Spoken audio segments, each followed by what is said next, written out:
All right, everyone, here we are with ticker symbol FCEL, Fuelcell Energy Inc. And before we jump into this chart, I want to say welcome to all the first-time viewers and investors. Welcome to the channel, Invest for Tomorrow. To all the subscribers, welcome back.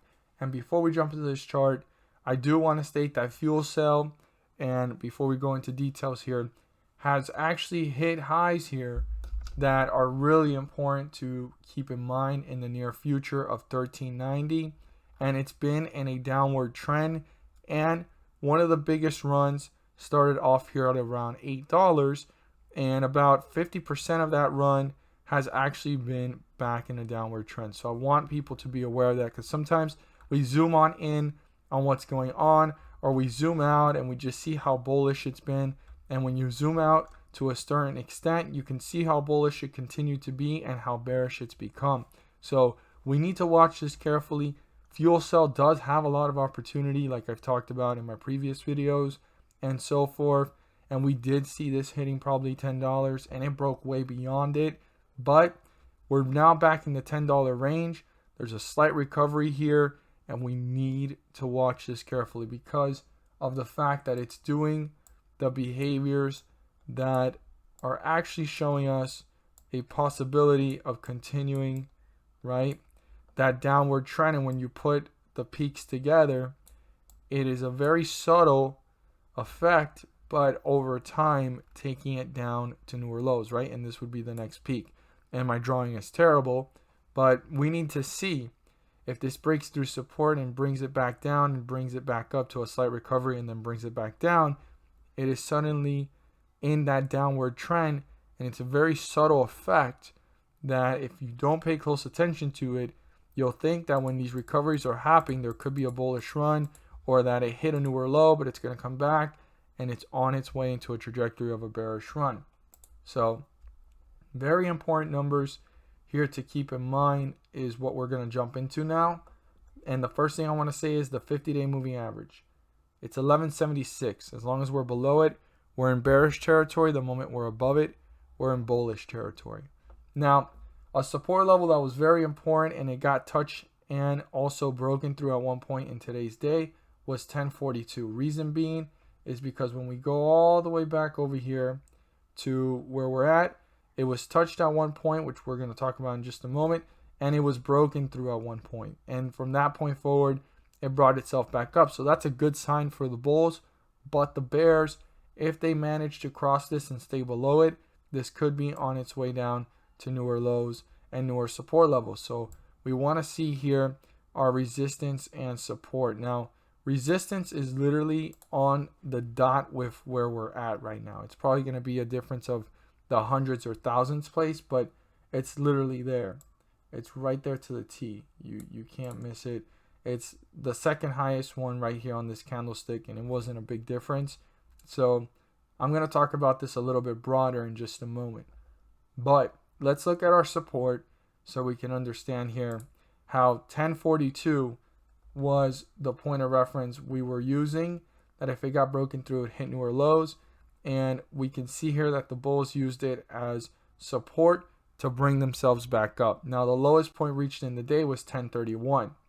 So if 1031 gets broken through, well, first 1042, and if 1031 gets broken through and the bulls did not try to reappear, we could start to see this hit newer lows and get deeper into bearish territory. So that is why it's so important to keep this in mind and pay close attention to it and watch the behavior of this stock in this area.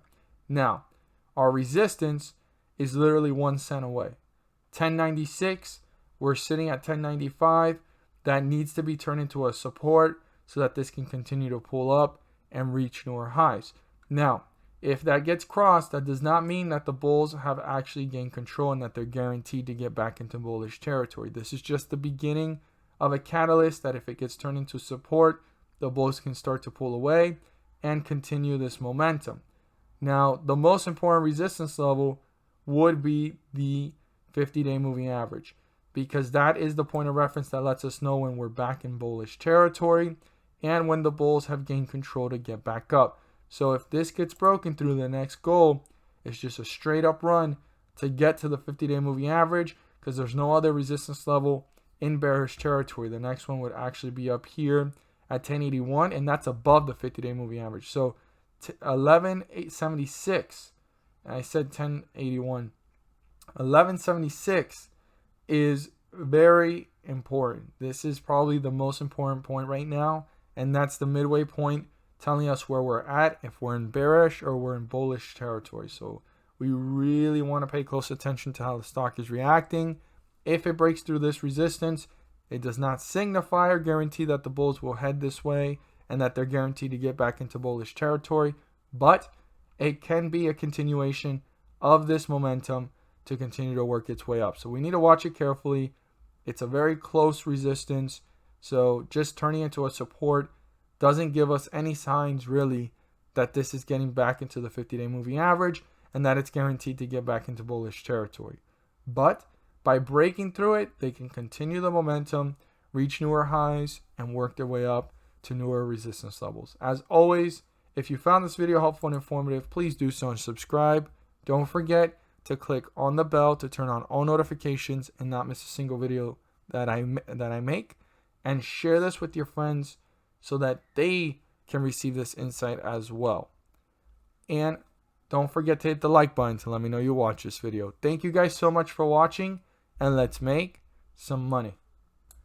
At the end of this video, there's going to be a pop-up video, and in that video, I will be discussing about the S&P 500 index and how it's been rising several points on scheduled dates. As you see here on the graph, these circles are the dates that the pumps have happened, and I use them as examples to show you guys how much the stocks have risen, and the S&P 500 index rose on those dates. And the reason why it's rising is due to the fact that the Federal Reserve is pumping the markets. On these dates, the charts and the dates speak for themselves, as we can see it here, and I break it down into more detail in the video.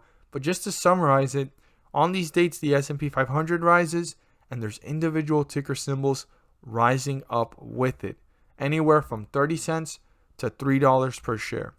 I know it may not seem like a lot, but per share that does add up, and these individual ticker symbols are giving you back profits. These are profits, and like I always say, profits are profits. Whether it's $1 put into the market and you get back $2, you've put in an initial investment and you got back more than what you started with.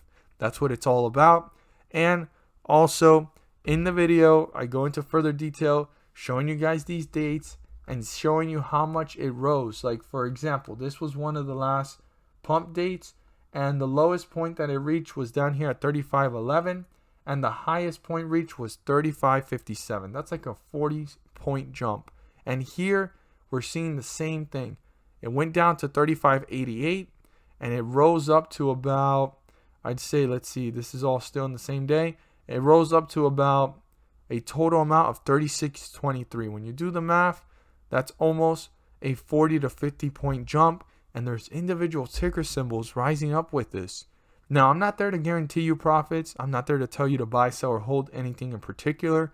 I'm just here to inform every single investor on the great news, on the opportunity to maximize profits and minimize losses. You have to do your due diligence and research, but these charts and the dates speak for themselves. I mean, this was probably one of the largest jumps that I've seen in the last couple of pumps, and it was down here at 33.02, and it rose up to about 33.88.